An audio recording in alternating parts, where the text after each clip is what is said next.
नमस्कार, मैं सचिन कुमार। स्वागत है आपका उत्तराखंड लाइव में। शुरू कर लेते हैं अभी के हेडलाइंस से।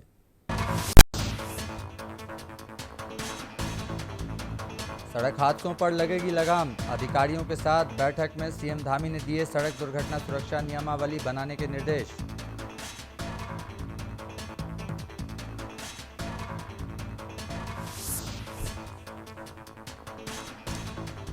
सीएम धामी से मिले बीजेपी विधायक विनोद चमोली। प्रोटोकॉल के लिए नियमावली बनाने का किया आग्रह। सीएम ने सीएस को किया एसओपी बनाने के लिए निर्देशित।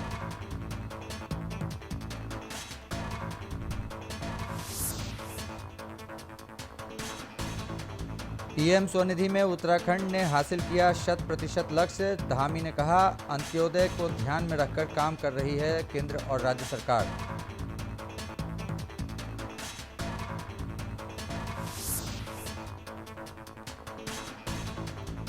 जॉली ग्रांट एयरपोर्ट से भोपाल, पटना और पंतनगर से मुंबई, कोलकाता, चेन्नई के लिए शुरू हो गई हवाई सेवा। यूकाडा ने एविएशन कंपनियों से मांगे आवेदन।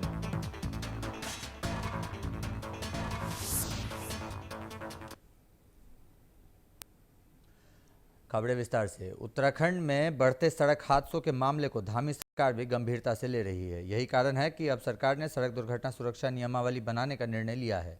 इस नियमावली को तैयार करने में विशेषज्ञों की समिति गठित की जाएगी। आपको बता दें कि शुक्रवार 15 नवंबर को मुख्यमंत्री आवास पर धामी की अध्यक्षता में शासन के उच्च अधिकारियों की बैठक हुई। बैठक के दौरान मुख्यमंत्री पुष्कर सिंह धामी ने अधिकारियों के साथ सड़क हादसों को लेकर चर्चा की। साथ ही इन हादसों पर किस तरह लगाम लगाई जाए, उस पर भी मंथन किया गया। बैठक में सीएम धामी ने कहा कि प्रदेश में सड़क दुर्घटनाओं का बढ़ना एक चिंता का विषय है, जिस पर बेहतर रोकथाम के लिए सुरक्षात्मक उपायों पर विशेष ध्यान दिया जाए। साथ ही सीएम ने सख्त निर्देश दिए हैं कि शराब की दुकानें बार के लिए तय निर्धारित समय तक ही खुले, इसकी लगातार निगरानी की जाए। रात के दौरान एल्कोमीटर के साथ जांच और ओवरस्पीड के खिलाफ कार्रवाई की जाए। सीएम ने निर्देश दिए कि जन सुरक्षा से जुड़े सभी पहलुओं को ध्यान में रखते हुए व्यवस्थाओं को मुकम्मल किया जाए। बता दें कि बीते एक हफ्ते में उत्तराखंड में कई बड़े सड़क हादसे हुए, जिसमें कई घरों के चिराग बुझ गए। अल्मोड़ा बस हादसे के बाद देहरादून में बीती 12 नवंबर को भीषण सड़क हादसे में 6 छात्रों की मौत हो गई थी। इसके बाद देहरादून के आशा रोड़ी में सड़क हादसे में 2 दिन पहले एक व्यक्ति की मौत हो गई थी। वहीं कई लोग घायल हो गए। वहीं बीती रात रुड़की में सड़क हादसा हुआ, यहां भी 4 लोगों की मौत हो गई थी।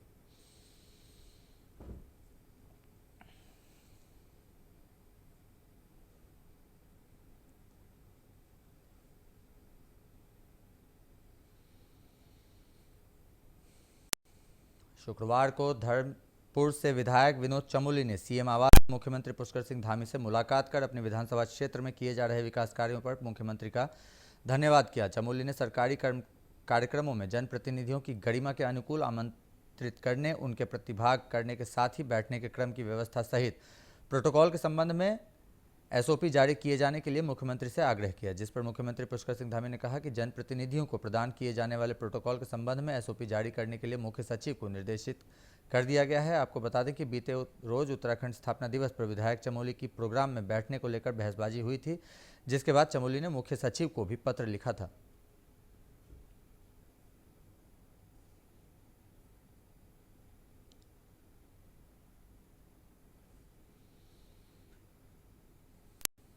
उत्तराखंड में सड़क किनारे रेहड़ी, ठेला और या फूड लगाकर आजीविका चलाने वाले हजारों छोटे कारोबारियों के लिए प्रधानमंत्री स्ट्रीट वेंडर्स आत्मनिर्भर निधि योजना वरदान साबित हो रही है। इस योजना के तहत उत्तराखंड में 40,000 से ज़्यादा छोटे व्यापारियों को कारोबार के लिए लोन दिया जा चुका है। कोरोना काल में प्रभावित हुए छोटे कारोबारियों को फिर से स्वरोजगार से जोड़ने के लिए प्रधानमंत्री स्ट्रीट वेंडर्स आत्मनिर्भर निधि योजना शुरू की गई थी। इसके तहत पहले चरण में 10,000, दूसरे चरण में 20,000 और तीसरे चरण में 50,000 रुपये का लोन दिया जा रहा है। प्रधानमंत्री स्ट्रीट वेंडर्स आत्मनिर्भर निधि योजना के तहत उत्तराखंड में 27,330 लाभार्थियों को प्रथम चरण में के तहत 10-10 हज़ार रुपये, दूसरे चरण के तहत 10,349 लाभार्थियों को 20-20 हज़ार और तीसरे चरण के तहत 2,364 लाभार्थियों को 50-50 हज़ार का लोन उपलब्ध कराया गया है। भारत सरकार की ओर से उत्तराखंड को दिए गए 40,005 लाभार्थियों के लक्ष्य के सापेक्ष अभी तक उत्तराखंड ने 40,043 लोगों को योजना से जोड़ते हुए कुल 59.64 करोड़ रुपए का लोन दिया जा चुका है।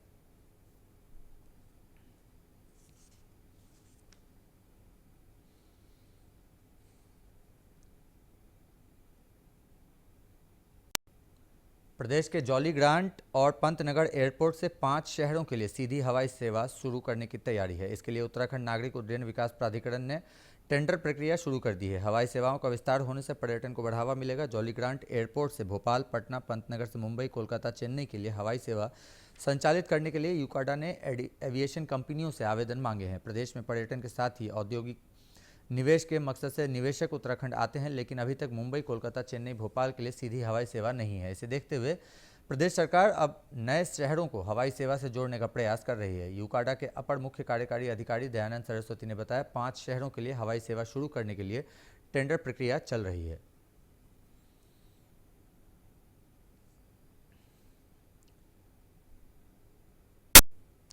टनकपुर में एक अधेड़ की हार्ट अटैक से मौत हो गई। परिजनों के मुताबिक मौत का कारण मधुमक्खियों का हमला है, जिससे घबराकर दिल का दौरा पड़ा। आपको बता दें कि 50 वर्षीय नरेश चंद्र तिवारी पिथौरागढ़ चुंगी के निकट पेड़ के नीचे बैठकर काम कर रहे थे। इसी दौरान मधुमक्खियों के झुंड ने उन पर हमला कर दिया। चीख पुकार सुनकर लोगों ने अधेड़ को मधुमक्खियों के झुंड से बचाकर उपचार के लिए उपजिला अस्पताल पहुंचाया। डॉक्टर जितेंद्र जोशी ने बताया कि व्यक्ति की उपजिला अस्पताल पहुंचने से पूर्व ही मौत हो गई थी। शरीर में कहीं भी मधुमक्खियों के काटने के निशान नहीं मिले। पोस्टमार्टम रिपोर्ट के बाद ही मौत के कारण का स्पष्ट हो सकेगा। प्रभारी कोतवाल सुरेंद्र सिंह कोड़ंगा ने बताया कि शव का पोस्टमार्टम कर परिजनों के सुपुर्द कर दिया गया है।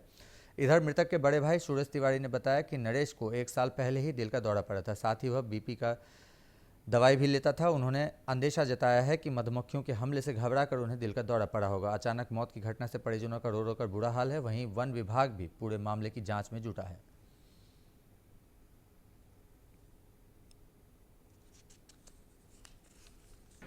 ये अपनी ड्यूटी पे था। ड्यूटी के दौरान ये लोग 4-5 लोग वहाँ बैठे हुए थे। भटबंधु सप्लायर है उनके फील्ड में, जहाँ से ईंटें भरी जा रही थी। तो वहाँ पर अचानक ही मधुमक्खियों का हमला हुआ, जिसमें भागा दौड़ी के दौरान मतलब इसको काटा गया और ये जो है वहीं पर इसने समझ लो दम तोड़ दिया था। बजट सत्र की पहली 6 माही पूरी होने के बाद प्रदेश सरकार आगामी बजट की तैयारी में जुट गई है। वित्त विभाग ने सभी विभागों को वित्तीय वर्ष 2025-26 के लिए ऑनलाइन प्रस्ताव भेजने के संबंध में विस्तृत दिशा निर्देश जारी किए हैं। साथ ही जारी वित्तीय वर्ष के लिए पुनरीक्षित बजट प्राक्कलन भी मांगे हैं। सचिव वित्त दिलीप जावलकर ने मुताबिक सभी प्रशासनिक विभागों को आगामी वर्ष की आय, व्यय, नई मांग, जेंडर बजट व पदों की सूचना के संबंध में 20 दिसंबर तक एकीकृत वित्तीय प्रबंधन प्रणाली के माध्यम से भेजने को कहा है। नई मांगों के प्रस्ताव सचिव स्तर से आईएफएमएस के माध्यम अलग से भेजे जाएंगे। प्रस्ताव तैयार करते समय सीमित संसाधनों के मद्देनजर मित व्ययिता और वित्तीय अनुशासन के सिद्धांत का पालन करने को भी कहा गया है। विभागों से अपेक्षा की गई है कि वे आखिरी क्षणों में प्रस्तावों के दबाव से बचने के लिए अंतिम तिथि की प्रतीक्षा न करें।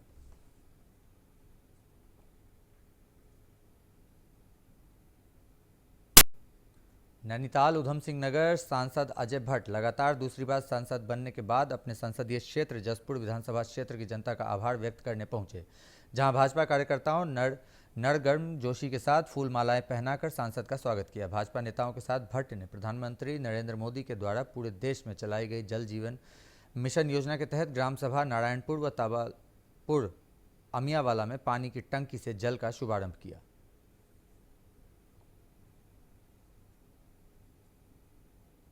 जीतने के बाद लगातार क्षेत्रों में ही भ्रमण कर रहा हूँ। जसपुर विधानसभा में मैं बाहर से तो आया, लेकिन जिस तरह से सघन प्रवास हुए हैं वो नहीं कर पाया था, लोगों को धन्यवाद नहीं दे पाया था। आज ही का दिन सूझ गया इसके लिए। बीच में आपदा के कारण 2 महीने हम लोग कहीं जा नहीं पाए, बार बार प्रोग्राम चल रहे थे। तो मैं सब जगह जाके लोगों का धन्यवाद अदा कर रहा हूँ। जो डिमांड से हैं उनके लिए निर्देशित कर रहे हैं अधिकारीगण हैं। और जो पहले हमने काम किया है, जैसे अल्ट्रासाउंड की मशीन 30 लाख रुपए, 27 लाख रुपए अभी हमने अपनी जितनी भी एसएचजी की बहनें हैं उनके लिए, भवन के लिए भवन नहीं था उसके लिए। इसी तरह से छोटे मोटे काम, कहीं 5 लाख, कहीं 10 लाख, कहीं शमशान बनाना, कहीं पर अपने बहुउद्देशीय भवन बनाना, कहीं स्कूलों के कमरे देना, कहीं हॉस्पिटल में मशीनें देना। डेटिंग ऐप और मैरिज साइट पर मित्रता कर युवतियों और महिलाओं के साथ धोखाधड़ी के आरोपी को पुलिस ने गिरफ्तार कर लिया है। आरोपी के खिलाफ राज्य के विभिन्न थाना क्षेत्रों में जालसाजी के आधा दर्जन से अधिक केस दर्ज हैं। पुलिस के अनुसार आरोपी के मोबाइल से मिली चैट से वह 8 युवतियों के संपर्क में था। इनसे 20 लाख रुपए की ठगी का खुलासा हुआ है। 13 नवंबर 2024 को शांतिनगर कॉलोनी निवासी एक युवती ने पुलिस को दी तहरीर में कहा था कि वह एक कंपनी में फार्मासिस्ट है। उसने शादी.com पर अपनी प्रोफाइल बनाई थी। उसकी प्रोफाइल देख हल्द्वानी निवासी चारू चंद्र जोशी ने उनके व्हाट्सएप नंबर पर मैसेज भेजा और खुद को देहरादून स्वास्थ्य विभाग में चीफ मेडिकल ऑफिसर बताते हुए चैट शुरू कर दी। बाद में चारू ने उसे और उसकी सहेली सरिता को झांसे में लेकर सरकारी नौकरी दिलाने के नाम पर कुल 8.57 लाख रुपए ठग लिया। शुक्रवार को कोतवाली में केस का खुलासा करते हुए एएसपी अभय सिंह ने बताया कि हल्द्वानी की फ्रेंड्स कॉलोनी दोनहरिया से आरोपी चारू चंद्र जोशी को गिरफ्तार किया गया है। उसके मोबाइल चैट से पता लगा कि वर्तमान में वह 8 अन्य महिलाओं के साथ डेटिंग व मैरिज ऐप पर संपर्क में था। वह उनसे 20 लाख रुपए की ठगी कर चुका है। आरोपी मूल रूप से गरुड़ बागेश्वर का निवासी है।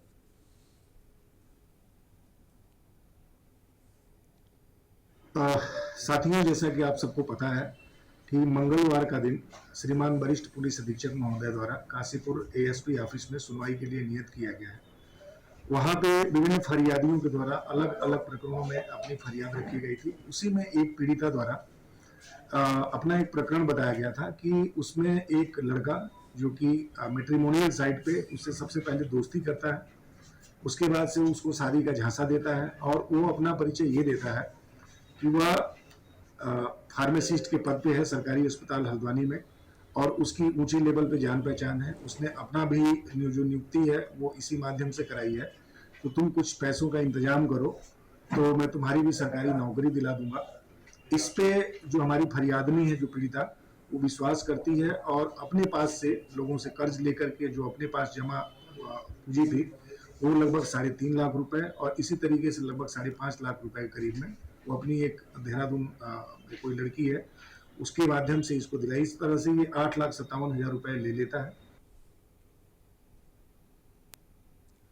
भगवान बिरसा मुंडा की 150वीं जयंती पर देश के प्रधानमंत्री नरेंद्र मोदी ने देश के बोक्सा जनजाति समुदाय के लोगों से संवाद किया। इसी क्रम में कोटद्वार क्षेत्र के अंतर्गत हल्दुखाता में एवीएन पब्लिक स्कूल में कार्यक्रम का आयोजन किया गया। कार्यक्रम में बोक्सा समुदाय के लोगों ने प्रधानमंत्री के भाषण को सुना। कार्यक्रम में मुख्य अतिथि के रूप में शिरकत करते हुए विधायक पौड़ी राजकुमार पौड़ी ने कहा कि देश के विकास तभी संभव है जब हम पिछड़े हुए हमारे भाई बहनों के साथ लेकर चलेंगे। कहा कि केंद्र सरकार ने जनजाति समुदाय के उत्थान के लिए अनेक योजनाओं को लागू किया है, जिससे आदिवासी समुदाय के लोगों को समाज व विकास की मुख्य धारा में आने का अवसर मिला है। जिलाधिकारी डॉक्टर आशीष चौहान ने इस अवसर पर भगवान बिरसा मुंडा जी की 150वीं जयंती पर मनाए जा रहे जनजातीय गौरव दिवस पर बोक्सा समुदाय के लोगों को बधाई दी। उन्होंने कहा कि जिला प्रशासन कोटद्वार क्षेत्र में निवासरत बोक्सा समुदाय के प्रत्येक परिवार को बुनियादी सुविधाओं से जुड़ी योजनाओं का लाभ पहुंचाने के लिए निरंतर प्रयासरत है। जनजातीय गौरव दिवस के अवसर पर बोक्सा जनजाति के महानुभाव और माननीय मुख्य अतिथि जो माननीय विधायक राजकुमार पौड़ी साहब हैं उनकी अध्यक्षता में कार्यक्रम सफलतापूर्वक संपन्न किया गया। इसमें विभिन्न विभागों की 14 से 15 ऐसी स्कीम्स थी जिनमें हम लोगों ने बेनिफिट्स दिए और मल्टीपल डिपार्टमेंटल चीज़ों में जो सैचुरेशन का लेवल भी अचीव किया गया। जहाँ हमारे अभी भी प्रयास किए जाएंगे उसके लिए भी मेरे द्वारा अधिकारियों को निर्देशित किया गया और इस अवसर पर मैं हमारे जो समुदाय के सदस्यगण हैं उन्हें यही एश्योरेंस दे रहा हूँ कि हम गंभीरतापूर्वक कार्य को समाप्त करें।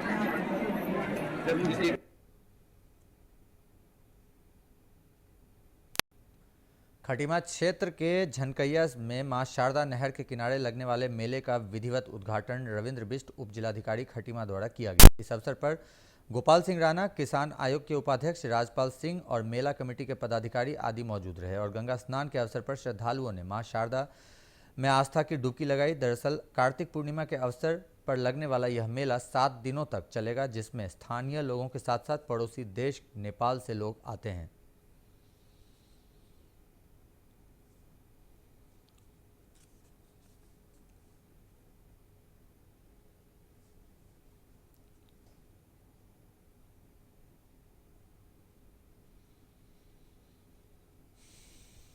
इतिहास तो बहुत पुराना है, महाभारत काल से इसका नाता जुड़ा हुआ है और जब यहाँ से 5 पांडव यहाँ से गुजरे थे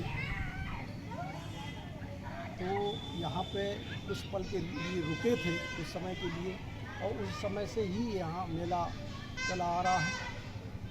और पहले ये मेला घाट में लगता था और ये नहर का निर्माण होने के बाद यहाँ पे शिफ्ट कर दिया गया।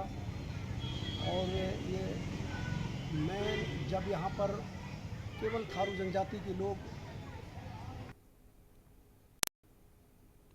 लक्सर के बहालपुरी गांव में 13 वर्षीय किशोरी की डॉक्टर की लापरवाही से मौत होने का मामला सामने आया है, जहां मृतक नाबालिग किशोरी के पिता ने डॉक्टर के खिलाफ जिला अधिकारी के यहां प्रार्थना पत्र देते हुए डॉक्टर पर कड़ी कार्रवाई की मांग की है। मृतक किशोरी के परिजनों का कहना है कि उनकी बेटी को हल्का सा बुखार था, जिस पर उन्होंने गाँव के ही एक डॉक्टर सुराज को अपनी बेटी के इलाज के लिए घर पर बुलाया था, जहाँ डॉक्टर ने उनकी बेटी को दवाई दी और इंजेक्शन लगाया, जिसके बाद में उनकी बेटी की अचानक तबीयत खराब हो गई, जिसके बाद वह अपनी बेटी को लक्सर सरकारी अस्पताल में ले गए, जहां डॉक्टर ने उनकी बेटी की गंभीर हालत को देखते हुए उसे ऋषिकेश रेफर कर दिया, लेकिन रास्ते में ही उनकी बेटी ने दम तोड़ दिया। परिजनों का कहना है ऐसे झोला छाप डॉक्टरों के खिलाफ सख्त से सख्त कार्रवाई होनी चाहिए ताकि किसी के साथ आगे से ऐसी कोई घटना ना घट सके। वहीं इस मामले में हमने डॉक्टर सुरजा से बात की गई तो उन्होंने लड़की की मौत का कारण परिजनों की लापरवाही बताया है।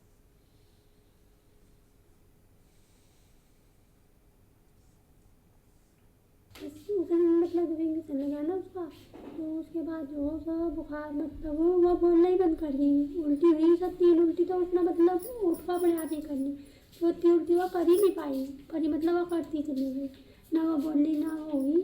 तो फिर जब हमने डॉक्टर को दोबारा भी बुलाया तो दोबारा भी डॉक्टर ने मतलब देखा ना कहा सुबह तक ठीक हो जाएगी। उन्होंने मुझे फिर भी ये नहीं कहा कि लड़की को दिखा लो कहीं। तो फिर हमारे इसके पापा ही बोल रहे, हमारा मतलब तो इसके चाचा बोल रहे कि भाई तुम इस लड़की को ले जाओ। फिर हमने तो 8 गाड़ी बुलाई तो हम उसे ले गए, तो वो मतलब रास्ते में मतलब गुम होगी। फिर उन्होंने अक्सर वालों ने भी देखा तो उन्होंने कहा कि हरिद्वार ले जाओ, हरिद्वार वालों ने कहा कि एम्स ले जाओ। तो वो रास्ते में जो थी पता नहीं किस टाइम रास्ते में मतलब रास्ते एम्स में नहीं पहुँची, हुआ रास्ते में ही खत्म हो गई। डॉक्टर कौन था? उसका नाम है दूसरा डॉक्टर है, मतलब जाता हूँ। जी सर, मेरी लड़की को नॉर्मल बुखार था, मन सोचा डॉक्टर से बुलाकर उसे दिखाई, उसने कहा कि इसको बुखार है। उत्तराखंड में अधिकारियों पर जनप्रतिनिधियों की उपेक्षा के आरोप लगते रहे हैं। अब खुद भी मंत्री भी मुख्यमंत्री को दरकिनार करने में जुट गए हैं। प्रदेश की युवा एवं महिला कल्याण मंत्री रेखा आर्या ने विभागीय प्रचार प्रसार में मुख्यमंत्री धामी की तस्वीर को गायब कर खुद को सीएम से बड़ा साबित करने की कोशिश की है। मंत्री रेखा आर्या पर पहले भी मुख्यमंत्री पुष्कर सिंह धामी के दिशा निर्देशों की अवहेलना करने के आरोप लगते रहे हैं। इसके अलावा मंत्री रेखा आर्या पर अधिकारियों के साथ तनातनी करने के भी आरोप लगते रहे हैं। कई अधिकारियों ने पूर्व में मंत्री रेखा आर्या के साथ कार्य करने से इनकार भी किया है। ऐसी भी खबरें आती रही हैं। पूर्व में आपदा के वक्त मुख्यमंत्री धामी ने सभी मंत्रियों को निर्देश दिए थे कि जिन मंत्रियों को जिलों की जिम्मेदारी सौंपी गई है वह वहां पर पहुंचकर स्थिति का जायजा लें, लेकिन उस वक्त जब प्रदेश आपदा से जूझ रहा था, मंत्री रेखा आर्या बरेली में कार्यक्रम करा रही थी। इसी के साथ ही उन्होंने विभाग के तमाम अधिकारियों को भी उस वक्त बरेली में बुलाया था। इस मामले में जहां एक कांग्रेस में मंत्री पर कटाक्ष किया है तो वहीं भाजपा के वरिष्ठ नेता इस पर कुछ भी बोलने से कतरा रहे हैं। कांग्रेस के प्रदेश अध्यक्ष करण माहड़ा ने तो इस मामले को बीजेपी में अंदरूनी वर्चस्व की बात कही है, तो वहीं बीजेपी के वरिष्ठ नेता राजकुमार पुरोहित इस विषय में साफ साफ कुछ भी बोलने से बचते नजर आते हैं। देखिए, अभी अंदरूनी झगड़े हैं, वो कई बार पहले भी मुख्यमंत्री का कहना मानने से बाज आ गई हैं। जब मुख्यमंत्री ने निर्देश दिए थे बरसात में आपदाएं आती हैं और कृपया करके आप लोग मुख्यालय ना छोड़ें या अपना प्रदेश ना छोड़ें, उस समय उन्होंने बरेली में एक बड़ा कार्यक्रम आयोजित किया और अपने अधिकारियों को जो खाद्य विभाग के खासकर थे उनको वहां बुलाया था। तो वो तो पहले से इन चीजों को करती रही हैं और ये उनकी पार्टी का अंदरूनी झगड़ा है, उसमें मुझे नहीं पड़ना। क्या बड़े पद के साथ? देखिए, मेरे संज्ञान में आपके द्वारा ये बात लाई जा रही है कि इस प्रकार की, क्योंकि मैंने भी देखा नहीं है और ना मेरे संज्ञान में आया है, लेकिन आप लोगों ने कहीं कोई नोटिस किया होगा, कोई बात आपको लगी होगी, तो हो सकता है कोई कहीं कोई त्रुटि या कुछ ऐसा कारण हो जो त्रुटि ऐसा कुछ हो गया हो। लेकिन क्योंकि मैं बहुत ज़्यादा इसमें बोलने के लिए एंटाइटल भी नहीं हूँ, इसके लिए हमारी मीडिया की और प्रदेश की जो टीम है वो इसमें कुछ विचार दे पाई, या राज्य के जो अपने प्रवक्ता हैं, शासन के प्रवक्ता हैं, वो इसमें विचार देंगे।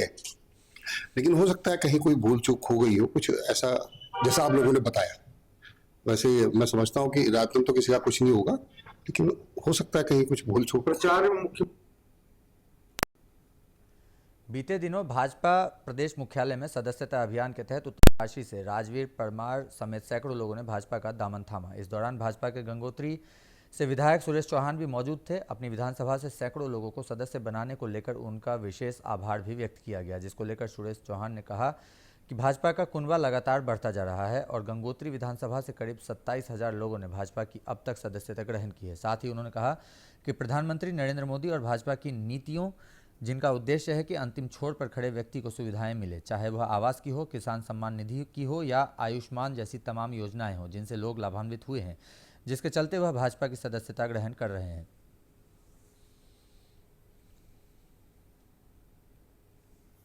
देखो, गंगोत्री विधानसभा में लगभग जो है 27,000 के लगभग जो है सदस्यता लोगों ने ग्रहण की और लगातार पार्टी का कुनवा दिन पर दिन बढ़ रहा है और पूरे प्रदेश में भी काफ़ी अच्छी संख्या में जो है लोगों ने जो है पार्टी की सदस्यता ग्रहण की। लगभग 18 लाख के लगभग जो है सदस्यता ग्रहण हो चुकी है और हमारी पूरी गंगोत्री विधानसभा में 70,000 के लगभग लोगों ने जो है सदस्यता ग्रहण की है।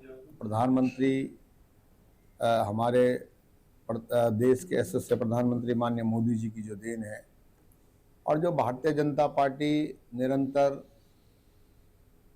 आम व्यक्ति के लिए और जो हमारा एक नारा है कि अंतिम छोर का व्यक्ति आगे की लाइन पर खड़ा हो, उस दिशा में जो सबसे ज़्यादा पिछड़ गया उसका विकास कैसे हो, चाहे आवास की बात हो, चाहे किसान सम्मान निधि की बात हो, चाहे आयुष्मान कार्ड की, बहुत सारी योजनाएं हैं जिससे लोगों का जो है मन जो है भारतीय जनता पार्टी की ओर लगातार जो हमारी जो है भारतीय जनता पार्टी विश्व की सबसे बड़ी पार्टी है और आज जो है लगातार जो है सदस्यता जो है बन रही है।